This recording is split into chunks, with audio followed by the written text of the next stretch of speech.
called one of the most expensive clinic where many of them have come to get medical treatment. When I told Nigerians that Buhari was already bed bound, some were saying, how do you know that? Who told you that? Don't worry, journalists doesn't give their sources, because that means we are going to keep those sources to ourselves.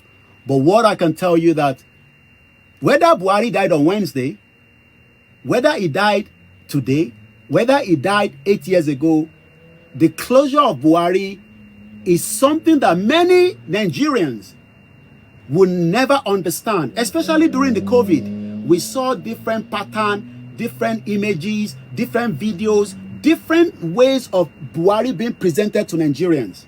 And you start wondering, how on earth did we intelligent Yoruba people accept this nonsense? How on earth